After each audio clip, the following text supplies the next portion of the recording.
big hello and a very warm welcome to Brand Equity with me, Sonali Krishna. This week on the show, we have one of India's largest OTT platforms who have fared rather well in these very tough and trying times. Several sectors have actually benefited from COVID-19 because of drastic shifts in consumer behavior. One such sector is OTT. And when one specifically talks about a company, it's none other than the subscription-based video-on-demand streaming platform, Amazon Prime Video. Today, I'm happy to be joined by the director and the country manager of the company, Gaurav Gandhi, who will be taking us through the past few months and the current state of the OTT landscape in India. Thank you so much for joining us, Gaurav. Truly a pleasure having you on ET Now and Brand Equity. Thank you for having me. My pleasure. It's definitely been a grueling, 8-9 months, Gaurav, and if one had to stack up all the OTT platforms and really only talking about SWOT here, I think Amazon has done a fantastic job when it comes to Indian programming. I think the effort has been mammoth, and when one compares the programming vis-a-vis Netflix or Hotstar, I think you seem to have cracked the formula. How has it been for you for the last 8 months? Because suddenly viewership, viewing habits and viewership on OTT platforms just hit the roof. But I think the supply chain for all OTT platforms were not like really ready to kind of fuel that kind of demand. So how has your experience been? We've been very, very fortunate to actually have a great pipeline of content in this period when customers were looking for content. There were no cinemas. They were locked at home. They had more time, and in fact, for a period of time, even TV production was held up. So at that point, we were pretty fortunate to have a strong pipeline, be it our originals like Four More Shots, Patal Lok, Breathe, season 2, and then of course Mirzapur, Panchayat, Bandish Bandits, and then you add that to our global content with The Boys, some of our licensing acquisitions around the world through your Parasite or Joker, and then as we move forward, we realized that the opportunity existed of having the films which were available or would be available shortly, but there were no theaters. So we went and got about 19 films across 5 languages to be coming straight to Prime Video. So I think with that suite of content across languages, we were actually able to entertain customers from safety of their homes at the time they actually had more time and they needed entertainment. And it's been great. Okay, I want to deep dive into your recent move into live sports as you've acquired the rights for the India-New Zealand series, and I guess this is your first concerted effort into getting into the space and I guess making it larger as we move along. What is the plan for Prime Video in India to amass rights, especially in the cricket space?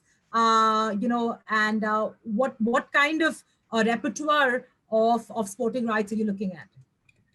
Look, for us, everything starts from the customer backwards. We clearly, having created a space for ourselves in entertainment with the films or series and so on, a natural thing was for us to look at other spaces for us where customers want. And I think there's no doubt cricket is just the one thing which unites the entire country. So I think it is natural for us to look into and move into this space. We've been working on the sports space around the world and learning our way into it, whether it was EPL in the UK or football in the golf. US. So tennis in the UK as well. And so for us, like it was something we definitely wanted to try and do. For now, I think the interesting thing is that getting into a space like cricket also has 2 parts. One, obviously, our intent to give sports to our Prime members, but also what's available in terms of rights.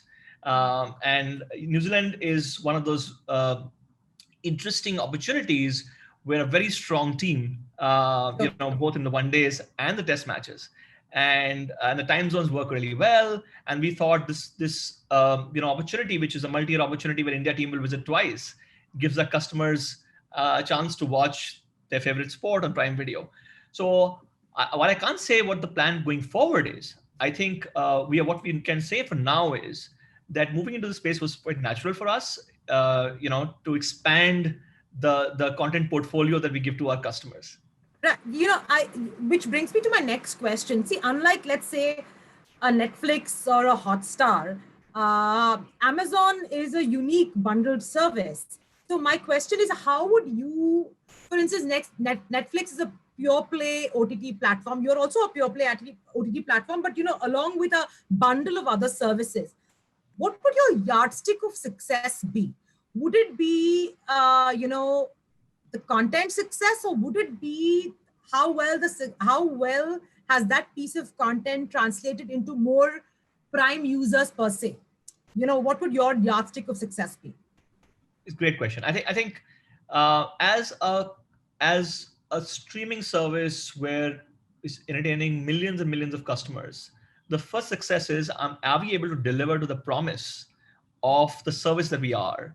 And for us, we are, one of the India's most loved video services, and our objective remains to be able to entertain our customers and give them the content that they love.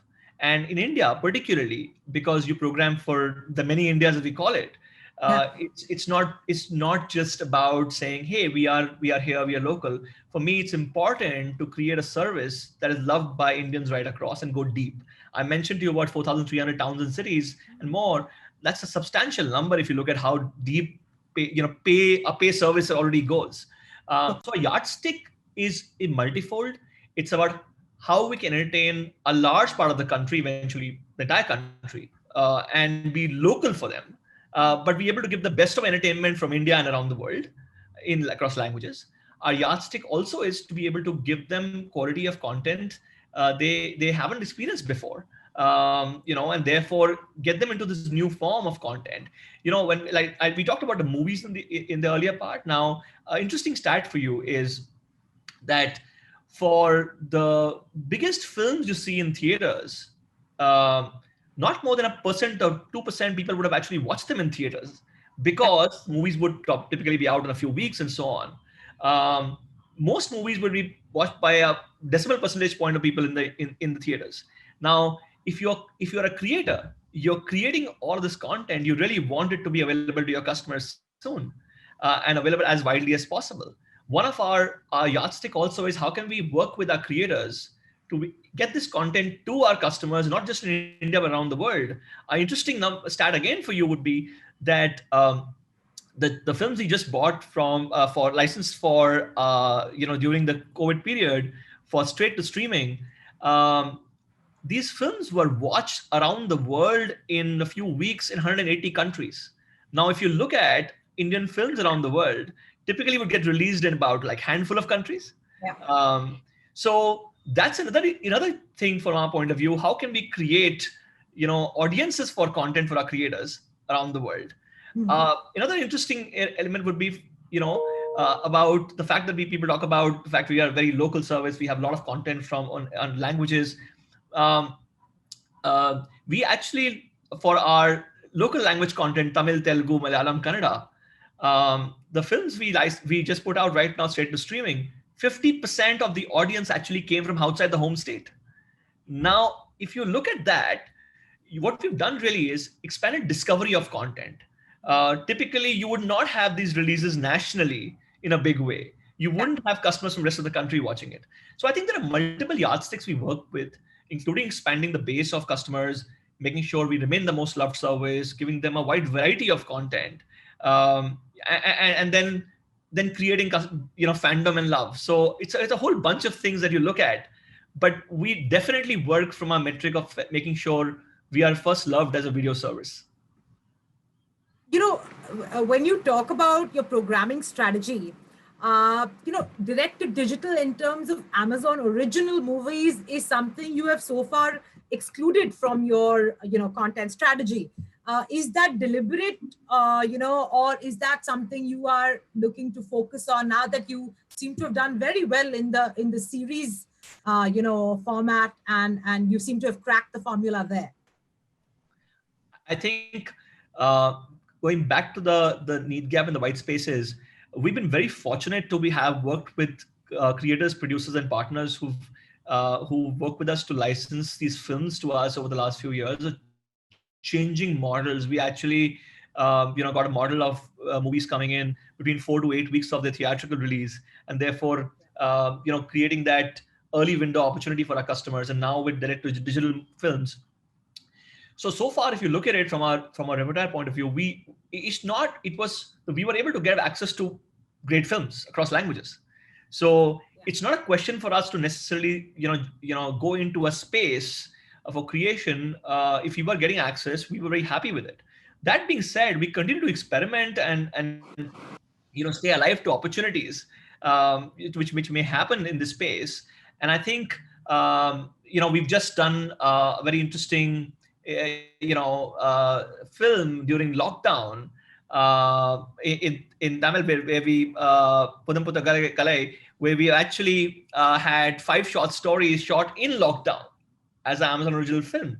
Now, all of this are areas where we're looking backwards, saying, "Hey, what's the need gap at this point? How do we actually go and program for our customers?" So we are not. It's not this thing for us, which is hey, we have to get into creating local original films here. From our point of view, when we partner with somebody and have exclusive content, in fact, we are branding many of these films as original films as well, Amazon original movies, the ones we have licensed out. So I think it's not one of those things. We are making original movies around the world. Recently, we released Borat around the world as an original film. Yeah. So I think it's a question really of saying, is there an opportunity? We feel a need gap. If we can't get it from our partners, we'll go and create with other partners and so on. So it's not like a thing that we haven't done because consciously taken a choice. We didn't feel there was a need to actually get into space where we were getting access to it. Having said that, we continue to look at opportunities to explore if there's something we can do there. Difficult is it to program content when you are looking at multiple target groups, right? So how difficult is it to get that right, and obviously it puts a lot more pressure on you because you need to also develop that much more content which is liked by several target groups. Absolutely. I think there are two parts here. Streaming is a very personalized medium. It's something, and especially with profiles and so on, it's something that is very personal. It's yours when you're watching it. It's mine when I'm watching it. But we need to make sure that we are able to deliver to your tastes and preferences. You as a customer or I as a customer don't care how much content you may have. It's unless you have something relevant for me and people like me. So that's one part. The other part is there is so much choice with streaming, not just with Prime Video, but what you have across other services as well. So it becomes like you have to really stand out. So I think it's difficult. That being said, it presents tremendous opportunities to offer content for segments that you couldn't do in the past. The best analogy I'll give you would be that if you think of the 80s or early 90s, and you would think of the movies we made, and we were making them from a point of view of filling 1,000 seats in a theater, and there was an economic model and a formula we could do. And then when the multiplexes came, we could completely change the way our movies were made. You made a Dil Chahta Hai and you made a Gully Boy, which you probably may not have thought about making it in a single screen world, right? Pre-multiplex. And I think streaming exactly does that opportunity, which you couldn't probably do in the broadcast world. It allows you to create content for segments of audiences and large segments of them and present it to them and entertain them. Today, if I had to ask you your, biggest challenge, as a leading OTT player, what would they be? Would it be discovery, or would it be suddenly you seeing this pace of growth and consumption where, for instance, a person like me, because of lack of entertainment has, pretty much, finished almost all content across OTT platforms and is always awaiting new content. So, is that something that is weighing heavily on players such as yourselves because you all need to keep, churning at a much faster pace now? Oh, absolutely. I think the unsatiated hunger and demand for a content crazy audience is, I don't think it's a challenge, it's an opportunity. But yes, it makes us work super hard to continue to try to see how fast can we get this content available for customers. The other challenge is that when you are programming for so many audience bases, uh, for every one customer who wants a great, new Hindi film, somebody wants a new Tamil film and a Telugu film or a Kannada film or a Hindi original. I think the challenge there is to also program for all of these audiences at the same time, and then ensure that one service that you have remains personal and relevant. So, because in a TV station, think of it, you would have 10 TV channels. Yeah. You would have, XYZ Tamil, XYZ Hindi, Telugu, and so on. Here, there's one Prime Video, and I want to make sure the Prime Video that you watch has relevance for you versus somebody watching it who prefers a different language, and Sure. so on. So there's a lot of work at our from our customer experience side that we do continue to do to ensure that while we offer all of this content, our offering to you remains relevant for you. So you are absolutely right. It is churning. It's of getting content out as quickly as possible, making sure we are able to keep the highest quality standards, and which continues to go up as every new show comes up, to making sure it remains relevant, and then programming for this entire base. And as you go deeper into the country and you get to different segments of the country, the heterogeneity plays out even more so.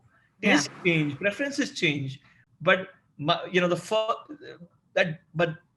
I cater to that customer base, I can't think about the fact that I can't forget the fact that there are many, many millions who want different things. So I have to program for all. So I think that's really the excitement and the opportunity and the challenge all roll into one.